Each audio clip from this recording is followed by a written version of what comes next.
Hi friends! Today we're going to read the book Iggy Peck, Architect by Andrea Beatty, illustrated by David Roberts. As I read, I'm going to pause and ask you questions, so be sure to pause the video and answer these questions with a parent, a sibling, a pet, or even a stuffed animal. Iggy Peck, Architect.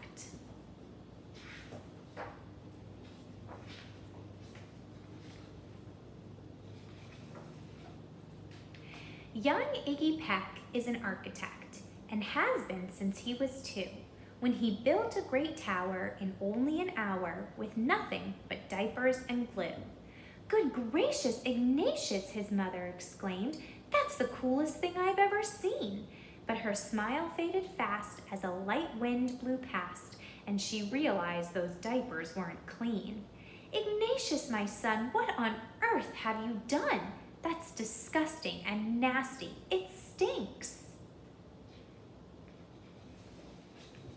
But Iggy was gone. He was out on the lawn, using dirt clods to build a great sphinx. When Iggy was 3, his parents could see his unusual passion would stay. He built churches and chapels from peaches and apples, and temples from modeling clay.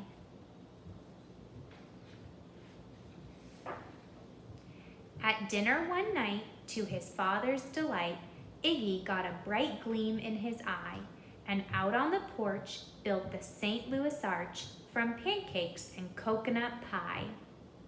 Look at his father's face. How does Iggy's father feel about his building? Dear Ig had it made until 2nd grade, when his teacher was Miss Lila Greer. On the very first day, she had this to say: "We do not talk of buildings in here. Gothic or Romanesque, I couldn't care less about buildings ancient or new." She said in her lecture about architecture that it had no place in grade 2. Do you recognize some of the other characters from this series? That might seem severe, but she was sincere, for when she was no more than 7, she'd had a great fright at a dizzying height in a building so tall it scraped heaven. On an architect's tour of the 95th floor, young Lila got lost from the group.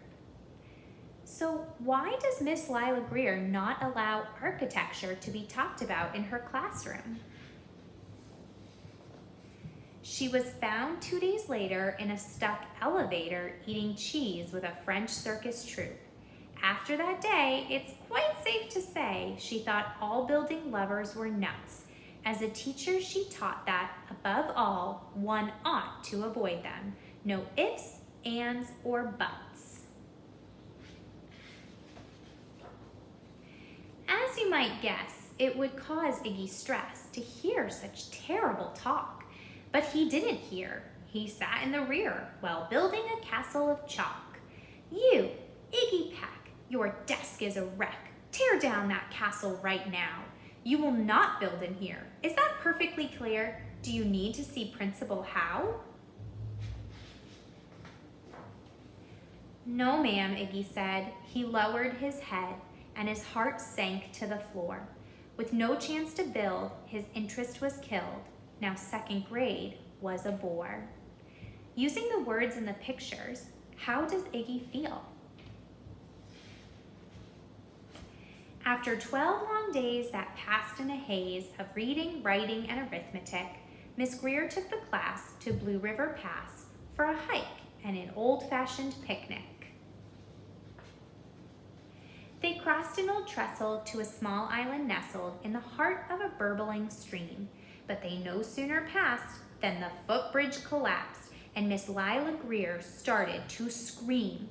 "We're trapped here, oh my! Alas, kids, goodbye!" Her eyeballs rolled back in her head. She dropped to the ground with a vague groaning sound, luckily fainted, not dead. Look at the choice the author has made with the text. Why do you think the author made that choice?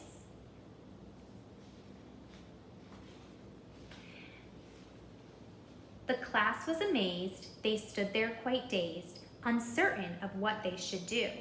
But one bright young man was off hatching a plan, which started with Miss Lila's shoe. Soon each lad and lass there at Blue River Pass was working together as one. And when she came to, Miss Lila Greer knew that something quite brave had been done. She looked in the air and saw hanging there a structure with cables and braces, and on the far side, beaming with pride, were 17 smiling young faces. Boots, tree roots and strings, fruit roll-ups and things, some of which one should not mention, were stretched ridge to ridge in a glorious bridge dangling from shoestring suspension. What did the students make the bridge out of?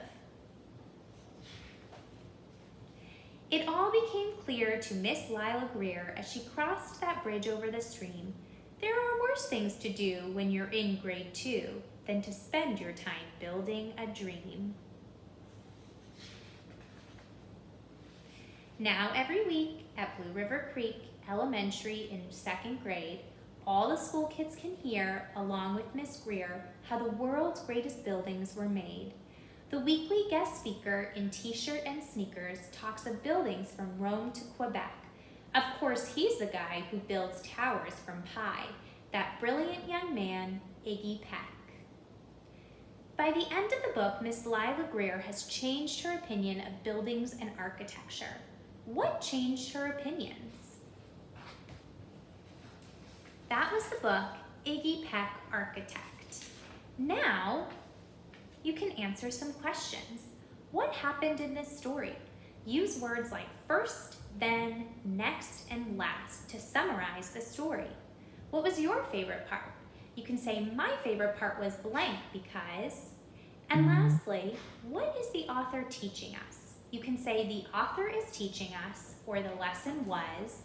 I hope you enjoyed the story.